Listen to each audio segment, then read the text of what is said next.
Hello students, आज हम लोग उस टॉपिक की बात करेंगे जो बेसिकली 12th एनसीईआरटी का है और वो टॉपिक है रिप्रोडक्शन इन फ्लावरिंग प्लांट के अंदर हम लोग को जो बात करनी है वो बात करनी है इस डाइकोट एम्ब्रियोजेनेसिस की। एक बात थोड़ी सी वहाँ पे मिस हो गई कि ये जो एम्ब्रियो का फॉर्मेशन होता है ये पोस्ट फर्टिलाइजेशन चेंजेस है।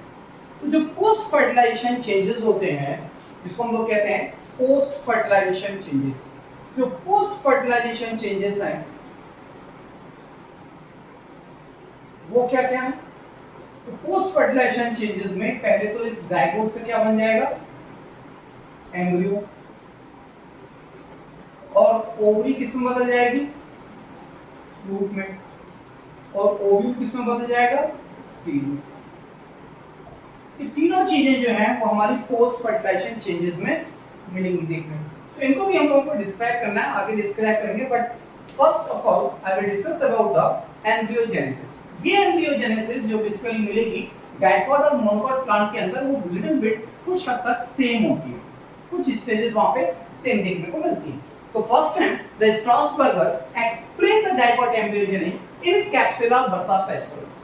ये कैप्सुला बर्सा पेस्टोरिस के अंदर जिसे सेफर्ड पर्स बोलते हैं, ब्रैसिकेसी फैमिली का ये प्लांट है, टेक्लुसिफेरी फैमिली का प्लांट है, इसलिए कहीं-कहीं पे डाइकोट एम्ब्रियोजेनेसिस को क्रूसिफर टाइप भी लिखा हुआ है। तो यहाँ पे ये डाइकोट एम्ब्रियोजेनेसिस है जिसको स्ट्रासबर्गर ने इस कैप्सुला बर्सा पेस्टोरिस के अंदर एक्सप्लेन किया।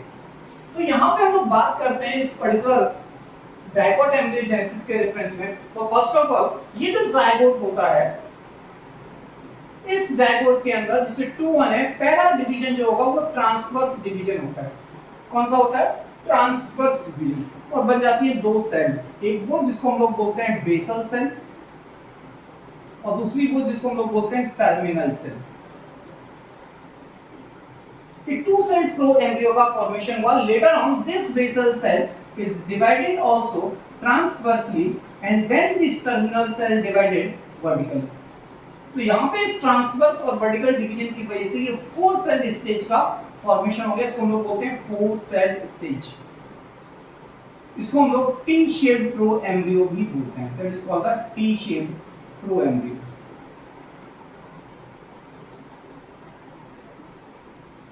इस टी शेप के बाद फर्दर इस बेसल सेल के अंदर ट्रांसवर्स डिवीजन हो गया और फर्दर 2 से 4 सेल का फॉर्मेशन हो जाएगा। और इस पर्टिकुलर टर्मिनल सेल के अंदर परपेंडिकुलर फिर फर्दर डेवलपमेंट होगा वर्टिकल डिवीजन से और बन जाएगी 4 न्यूक्लियस इधर 4 न्यूक्लियस में। अल्टीमेटली टोटल जो सेल्स बनेंगी वो होंगी 8 cell stage. That is 8 cell. इसको हम लोग ऑक्टेंट बोलते हैं। इस ऑक्टेंट के बाद जो बेसल सेल है, basically these basal cells are divided transversely into form a 6 to 10 cells, that is called suspensor। ये जो 6 to 10 सेल बेसल सेल से बनी इसको बोलते हैं सस्पेंसर। इस सस्पेंसर की अपरमोस्ट सेल को बोलते हैं हॉस्टोरिया। क्या बोलते हैं? हॉस्टोरिया। और लोअरमोस्ट सेल को बोलते हैं हाइपोफाइसिस। इस हाइपोफाइसिस से रूट कैप का फॉर्मेशन होता है। इस हाइपोफाइसिस से रूट कॉर्टेक्स और रूट कैप का फॉर्मेशन देखने को मिलता है। ये लोअरमोस्ट सेल ऑफ सस्पेंसर है जो सस्पेंसर मोनोकोट प्लांट के अंदर नॉर्मली एब्सेंट होता है।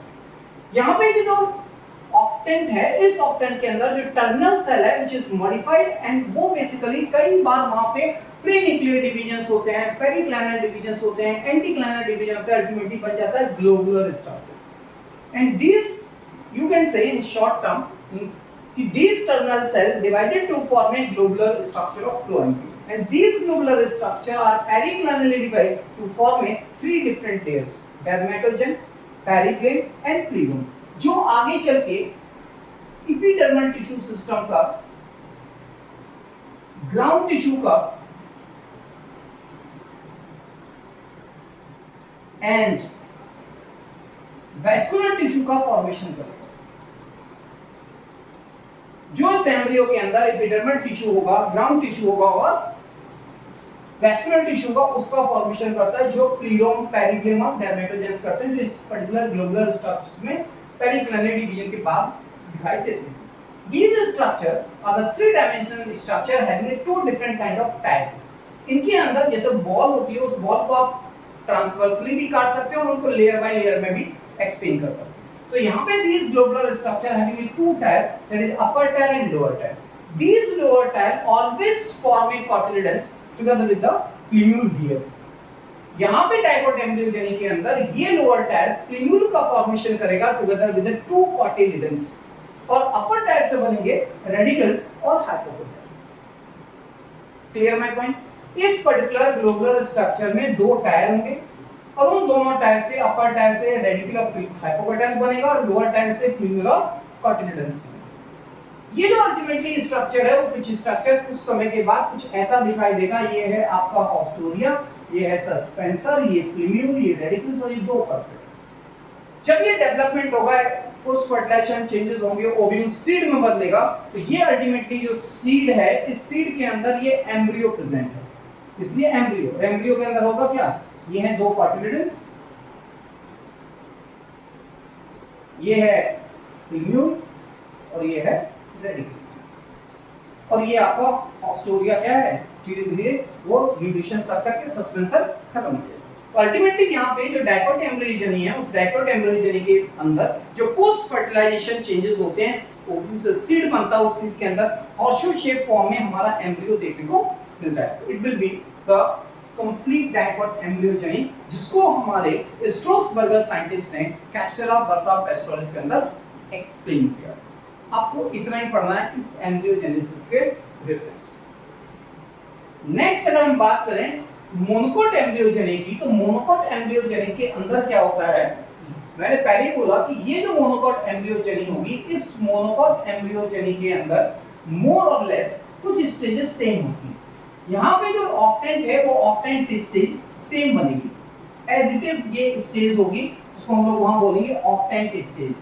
और ये ऑक्टेंट स्टेज तक की जो कहानी है वो बिल्कुल सेम होगी, लेकिन इस ऑक्टेंट स्टेज के बाद यहाँ पे जो बेसल सेल है, उस बेसल सेल के अंदर फर्दर ट्रांसफर डिवीजन नहीं होगा। और जब फर्दर ट्रांसफर डिवीजन नहीं होंगे तो वहां पे क्या होगा? सस्पेंसर का फॉर्मेशन नहीं होगा। अल्टीमेटली वहां पे केवल हॉस्टोरिया बनता है। This is called the haustoria. ये हॉस्टोरिया बन गया, सस्पेंसर एब्सेंट है, डिमिनिश्ड है, और यहीं पे बेसिकली क्या होता है? ये इस तरीके से ये सेल होती हैं जिसको हम लोग रेडिकल और प्लीम्यूल बोलते हैं। ये है आपका प्लीम्यूल और ये है आपका रेडिकल। इस ग्लोबुलर स्ट्रक्चर के अंदर, इस globular structure of monocot embryogeny के अंदर फिर फर्दर दो टायर होंगे, लोअर टायर और अपर टायर। यहाँ पे डिफरेंस ये है कि इस पर्टिकुलर अपर टायर से रेडिकल और हाइपोकोटाइल के अलावा यहाँ पे प्लीम्यूल का भी फॉर्मेशन होता है। किसका फॉर्मेशन होता है? प्लीम्यूल का। और लोअर टायर से सिंगल सीड शेप कॉटिलिडन्स बनते हैं। क्या बनते हैं? सिंगल सीड शेप कॉटिलिडन्स बनते हैं, जिसको हम लोग सेक्यूटेरम बोलते हैं। ये है मोनोकोट एम्ब्रियोजेनी। ये जो मोनोकोट एम्ब्रियोजेनी है, ये मोनोकोट एम्ब्रियोजेनी और डाइकोट एम्ब्रियोजेनी में ऑक्टेंट फेज तक सेम है। केवल डिफरेंस है कि वहां पे सस्पेंसर नहीं होता, हॉस्टोरिया प्रेजेंट होगा। ग्लोबुलर स्ट्रक्चर में अपर और लोअर टायर होंगे। अपर टायर से केवल रेडिकल, प्लीम्यूल और हाइपोकोटाइल बनेगा, और लोअर टायर से यहाँ पे सिंगल सीड शेप कॉटिलिडन्स बनेगा। So this is a complete embryogenesis in monocot and dicot. अब हम लोगों को जो बात करनी है वो नेक्स्ट लेक्चर में we will discuss about the post fertilization changes में, जो अभी हम लोगों ने डिस्कस किया कि सीड भी बनते हैं और फ्रूट भी बनते हैं। तो कुछ डिस्क्रिप्शन हम लोग यहाँ पे बात करेंगे सीड के रेफरेंस में भी और फ्रूट के रेफरेंस में। इनके अलावा एक और टॉपिक है which is much more important other than this theory।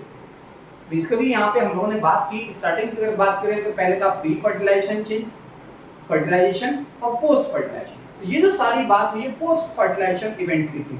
Fertilisation जो अभी हम लोगों ने डिस्कस किया, सिंगल फर्टिलाइजेशन और डबल फर्टिलाइजेशन। नेक्स्ट जो टॉपिक है उसके अगर हम लोग बात करें, कुछ इंपॉर्टेंट फिनोमेना है जो एम्ब्रियोजेनेसिस के अंदर या कैल्शियम एम्ब्रियोलॉजी के अंदर देखने को मिलते हैं, तो हम लोग नेक्स्ट पर्टिकुलर वीडियोस में उसको शेयर करेंगे, और वो न्यूमेरिकल पार्ट है इस particular reproduction in angiosperm plant या फ्लावरिंग प्लांट का। Okay, thank you so much, and like and share this channel. Thank you.